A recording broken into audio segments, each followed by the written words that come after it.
Hi hello welcome to DNR news and awareness channel. ఈరోజు వార్తల్లోని ప్రధాన అంశాలు.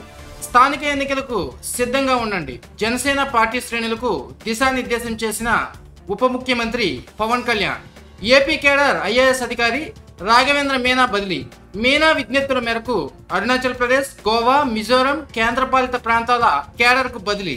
చర్మకారుల సంక్షేమానికి కేంద్ర రాష్ట్ర ప్రభుత్వాలు కట్టుబడి ఉన్నాయి. కేంద్ర సహాయ మంత్రి పెమ్మసాని చంద్రశేఖర్ వెల్లడి.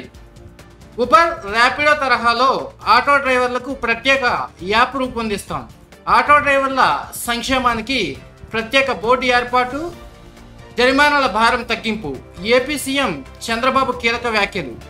స్థానిక ఎన్నికల కోసం జూబ్లీహిల్స్ అభ్యర్థి ఎంపికపై కసరత్తు ప్రారంభించిన రేవంత్ సర్కార్. 4 అభ్యర్థుల పేర్లతో కూడిన జాబితా విడుదల.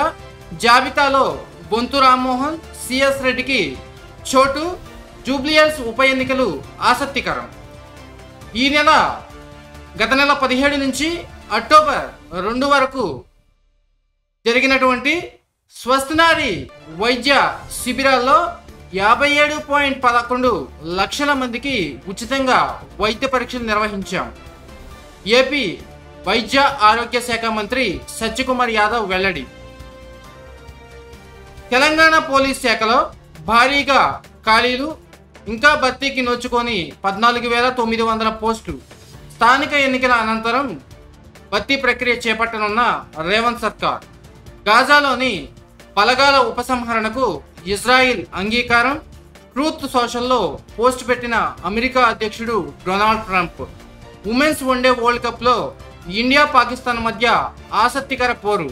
టాస్ గెలిచి ఫీల్డింగ్ ఎంచుకున్న పాకిస్తాన్ ప్రస్తుతానికి 34 ఓవర్లలో 4 వికెట్లు కోల్పోయి 154 పరుగులు చేసిన టీమిండియా. 50 ఓవర్ల డొమెస్టిక్ వన్డే క్రికెట్లో మహాద్భుతం. ట్రిపుల్ సెంచరీ చేసి చుక్కలు చూపించిన Australia cricketer Harjas Singh. Western suburbs జట్టు తరపున 141 బంతుల్లోనే ట్రిపుల్ సెంచరీ చేసిన ఆజస్ సింగ్ ఇన్నింగ్స్లో ఏకంగా 35 సిక్సర్లు. ఈరోజు వార్తలు ఇక్కడితో సమాప్తం. రేపటి వార్తల కోసం వేచి చూస్తూనే ఉండండి మీ DNR news and awareness channel.